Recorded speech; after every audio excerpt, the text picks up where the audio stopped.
Good morning, students. Myself, Dr. Rajin Parmar, Assistant Professor, Government Law College, Pune. Today, here we are discussing some more Newton Latin maxims. Shall we start with the maxim? The first maxim is just terity. Just terity है पहला maxim है हमारा, जो कि हम just का मतलब होता है आपका right. Just means right and terity means of third party. So terity से आप क्या समझेंगे? Terity is a third party and just means the right. ठीक है, जिसका मतलब होता है अधिकार और terity means third party.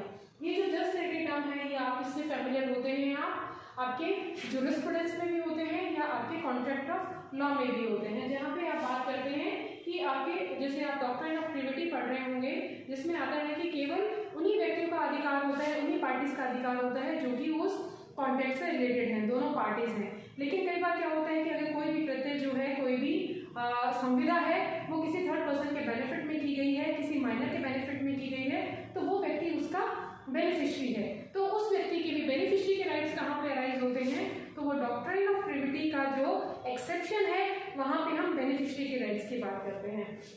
और जब बेनिफिशियरी होता है, क्योंकि वो उस कॉन्ट्रैक्ट की पार्टी नहीं है, वो थर्ड पार्टी है, तो हम वहां पे टर्म यूज करते हैं जस्ट टेरिटी, जहां पे हम बात करते हैं right of a third party. So a person could have a right in that contract where the person is beneficiary. वो किसकी एक्सेप्शन रहेगी?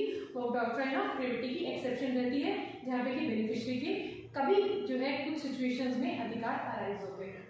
नेक्स्ट मैक्सिम में चलते हैं जस्ट सिविली। जस्ट सिविली जैसे हमने यहाँ पे देखा है, जस्ट का मतलब क्या है? आपका राइट है, right and civilly it is very much clear. Civilly का मतलब क्या है? आपका सिविल लॉज, इसको हम सिविल राइट्स भी कहते हैं। जैसे कि civil, just civilly it's clear where the law is civil law, और सिविल लॉ में कहीं पे भी आपके अधिकार जो है, जहाँ पे कंपनसेशन या रेमेडी जो है वो अराइज होती है, तो वो सिविल का जो है आपकी केसेस कहलाते हैं, और उन अधिकारों में आप उनको क्या बोलते हैं? जस्ट सिविली। वो सारे अधिकार जो है कंपनसेशन की या रेमेडीज के आपके राइट्स क्या है? वो सिविल राइट्स हैं, और उसको हम कहते हैं right in civil law, just civil. ठीक है, नेक्स्ट आपकी टर्म आती है लेज़र फेयर। लेज़र फेयर जो है,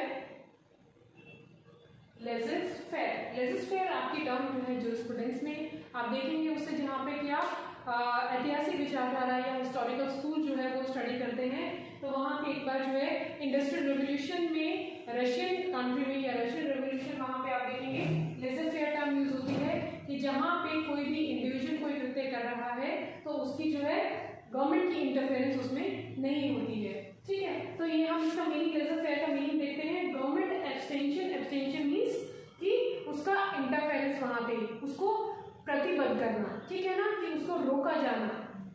एब्सटेंस मीन्स रोकना, abstention in interference in the individual action. किसी भी व्यक्तिगत कोई कार्य किया जा रहा है, उसमें गवर्नमेंट का इंटरफेरेंस नहीं होगा, तो उस टर्म के लिए हम यूज करते हैं लेज़र फेयर पॉलिसी। तो ये जो है इंडस्ट्रियल रेवोल्यूशन के टाइम पे आई थी, जब कोई भी व्यक्ति जो है अपना, उस टाइम में उन्होंने अपने अधिकार पॉलिसी जो है इंट्रोड्यूस की थी, जिसमें वो बात कर रहे हैं कि अगर पब्लिक इंटरेस्ट में इंडिविजुअल्स कोई कार्य कर रहे हैं, तो उसमें गवर्नमेंट को रोका जाता था कि गवर्नमेंट उसमें इंटरफेयर नहीं करेगी, उनका अपना पर्सनल कार्य है। ठीक है, तो वो टर्म यूज होती है उस पॉलिसी में, लेज़र फेयर। नेक्स्ट मैथड में चलते हैं लिस पेंडेंस। लिस पेंडेंस जो होता है, लिस का मतलब होता है लिटिगेशंस, ठीक है, जिसको हम यहाँ पे सूट भी बोलते हैं और केसेस भी बोल सकते हैं। लिस पेंडेंस, पेंडेंसी, ठीक है, पेंडेंसी वर्ड ड्राइव होता है आपका पेंडिंग। ठीक है, पेंडिंग सूट्स, कोई भी अगर प्रोसीडिंग जो है, कोई भी प्रक्रिया है वो पेंडिंग है, कोर्ट में अभी जारी है और उसका अभी तक निर्णय नहीं हुआ है, तो उस केस को हम कहते हैं पेंडिंग केस या पेंडिंग सूट। ठीक है, क्योंकि वो प्रक्रिया अभी जारी है केस कोर्ट में, तो वो टर्म यूज होती है आपकी लिस पेंडिंग। उन केसेस के लिए हम लिस पेंडेंस का टर्म इस्तेमाल करते हैं। नेक्स्ट मैथड पे आते हैं locus standard. Locus standard means right to be heard, means locus standard आप जो है पीआईएल वगैरह जो देखते हैं, फाइल करते हैं, पब्लिक इंटरेस्ट लिटिगेशन जो होती है उनको पीआईएल बोलते हैं शॉर्ट फॉर्म में। और वहां पे क्या है कि मान लीजिए कि किसी व्यक्ति के जो है, अगर हमारे निजी अधिकार अगर जो है उसमें हमारे हनन होता है हमारे अधिकारों का, तो हम कोर्ट भी जा सकते हैं, हमारे अधिकार है, एनफोर्समेंट के अधिकार है। लेकिन यहाँ पे क्या होता है पीआईएल में कि यदि आपके निजी अधिकार भी अगर उसमें हनन नहीं हुआ है तो भी हम जनता के हित के लिए हम कोर्ट में जा सकते हैं। ठीक है, तो उसके लिए हमारे भी कुछ पोजीशन, कुछ जो है कोर्ट में हम किस अधिकार से जा रहे हैं, हम किस अधिकार से कोर्ट में जाते हैं, मेरे के लिए लोकस स्टैंडिंग जो है वो पोजीशन रहती है कि अगर मैं अपने जनता के अधिकार में कोर्ट में जाके खड़ी होती हूँ, PIL पास करती हूँ, जनता के हित में याचिका दायर करती हूँ, तो मेरी पोजीशन जो है, क्योंकि मेरे अपने निजी अधिकार जो है उनका हनन नहीं हुआ है, लेकिन क्योंकि जनता के अधिकारों का हनन हुआ है, तो मेरी पोजीशन वहाँ पे क्या रहेगी, लोकल स्टैंडिंग की पोजीशन रहेगी, जहाँ पे कि मैं दूसरों के अधिकारों के लिए लड़ सकती हूँ, लेकिन मुझे अधिकार प्राप्त होना चाहिए कि कोर्ट मुझे सुने। तो वो केसेस जो होते हैं, ये जो टर्म होती है आपकी PIL में ही यूज होती है, पब्लिक इंटरेस्ट लिटिगेशन, जनता जनहित याचिका जो होती है। ठीक है, नेक्स्ट मैक्सिम पे आते हैं modus operandi. Modus operandi, modus का मतलब है यहाँ पे मोड मतलब कि तरीका, एंड ऑपरेंडी, ऑपरेंडी का मतलब होता है ऑपरेशन, ऑपरेशन का मतलब है प्रक्रिया। ठीक है, उसको करने का तरीका।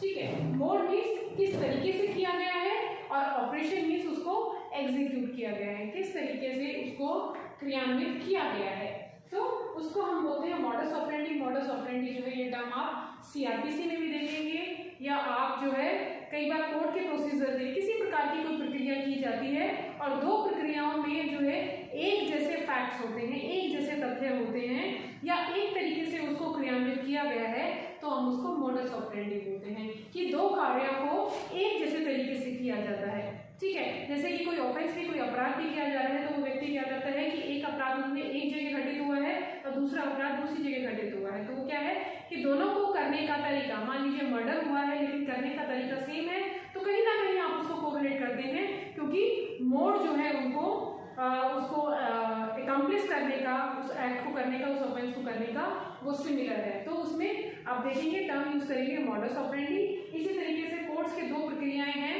दो कोर्ट्स के सिमिलर अगर प्रोसीजर फॉलो किए जाते हैं, या वही मोड हम जो पहले जो कोर्ट ने फॉलो किया है हम उसी प्रक्रिया को फॉलो करना चाहते हैं, तो हम क्या टर्म इस्तेमाल करेंगे, उसमें हम बोलेंगे मॉडस ऑपरेंडी। ठीक है ना, mode of operation would be the same, similar पाया जाता है, तो mode of operation. Nemo dat, next maxim है nemo dat quod non habet. ठीक है, नेमो डेट ये जो टर्म है आपकी, ये आप जूरिस्प्रूडेंस में आपकी, जहाँ पे आप प्रॉपर्टी के बारे में बात कर रहे हैं, ठीक है, या फिर आप जो है ट्रांसफर ऑफ प्रॉपर्टी लॉ के बारे में बात कर रहे हैं, तो ये मैगजीन आपको वहाँ मिलती है। एक चीज मैं आपको यहाँ बताना चाहूंगी, क्योंकि जो भी मैगजीन आपको यहाँ पढ़ाई जा रही है, बताई जा रही है, उसके references simultaneously I am discussing, I am pointing out कि ये जो है मैगजीन आपको कौन से लॉ में मिलेगी, कौन से आपके स्टैट्यूट में मिलेगी।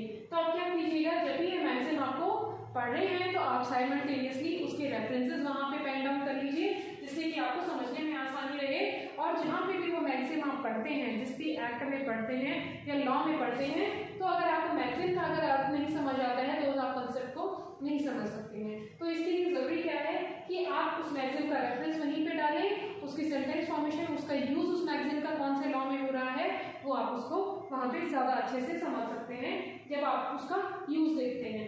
तो नेमो डेट, कोड डेट, नॉन हैबिट हम जो पढ़ रहे हैं, ये हम कहाँ पे प्रॉपर्टी से रिलेटेड है। ठीक है, तो यहाँ पर जहाँ पे भी आप प्रॉपर्टी लॉ के बारे में बात करेंगे, किसी गुड्स को, किसी प्रॉपर्टी को ट्रांसफर के बारे में बात करेंगे, तो ये जो है ये मैगजीन से आप फैमिलियर होते हैं। इस मैगजीन का मतलब होता है no person can have a better title than he himself has. Title का मतलब क्या है, यहाँ पे आपका स्वामित्व, आपका अधिकार। ठीक है, दो तरीके के अधिकार होते हैं संपत्ति के ऊपर, एक तो स्वामित्व का होता है, कब्जे का अधिकार होता है, लेकिन ज्यादा जो है अधिकार किसके ज्यादा होते हैं, जिसका स्वामित्व होता है संपत्ति के ऊपर। तो हम यही बात कर रहे हैं यहाँ पे कि किसी व्यक्ति का अगर संपत्ति पे स्वामित्व है तो उससे बढ़कर किसी और अन्य व्यक्ति का उस संपत्ति पर अधिकार नहीं हो सकता है। जो आपकी स्वयं की जो प्रॉपर्टी है, जिसपे आपका राइट है, जिसपे आपका जो है आपका टाइटल है, टाइटल बोलते हैं या आपकी ऑनरशिप बोलते हैं, वो प्रॉपर्टी आपकी ऑनरशिप में है, तो कोई भी व्यक्ति अगर उसका पोजीशन है उसके ऊपर या कब्जा है या उसको केवल इस्तेमाल कर रहा है, लेकिन उससे आपसे बढ़कर उसका अधिकार संपत्ति पे नहीं हो सकता है। सबसे बढ़ के अधिकार उसको इस्तेमाल करने का, उसको नष्ट करने का, या उसको खरीदने का या बेचने का, वो अधिकार सारे किसके पास होते हैं, जिस व्यक्ति के पास उसका स्वामित्व होता है, टाइटल होता है या पोजीशन होता है, सॉरी ऑनरशिप होती है। तो अन्य किसी व्यक्ति का, इस मैक्सिम का मतलब यही है कि जिस व्यक्ति के पास उसका ऑनरशिप है, टाइटल है, केवल उसी व्यक्ति के पास उसके सबसे ज्यादा अधिकार हैं, अन्य किसी व्यक्ति के पास उसके अधिकार उससे बेहतर नहीं हो सकते। अन्य किसी व्यक्ति के पास, किसी व्यक्ति जिसके पास उसका स्वामित्व है, उससे उससे बेहतर अधिकार नहीं हो सकते हैं। सबसे बेहतर अधिकार किसके रहेंगे? जिस व्यक्ति के पास उसका ऑनरशिप होगा, उसका टाइटल रहेगा। नेक्स्ट मैक्सिम में चलते हैं। नेमो इन प्रोपरिया कॉजा जुरिडिक्स एस डेबिट। ये जो है आपकी, ये आप बेसिक फंडामेंटल्स पढ़ते हैं एडमिनिस्ट्रेटिव लॉ में, नेचुरल जस्टिस पढ़ते हैं आप, जूरिस्प्रूडेंस में भी नेचुरल जस्टिस पढ़ेंगे, वहां पे भी ये मैक्सिम आपकी, एक तो आपके एडमिनिस्ट्रेटिव लॉ में और दूसरा आपकी जो है नेचुरल जस्टिस जहाँ पे पढ़ रहे हैं, नैसर्गिक न्याय पढ़ रहे हैं, या फिर दूसरा जो आपके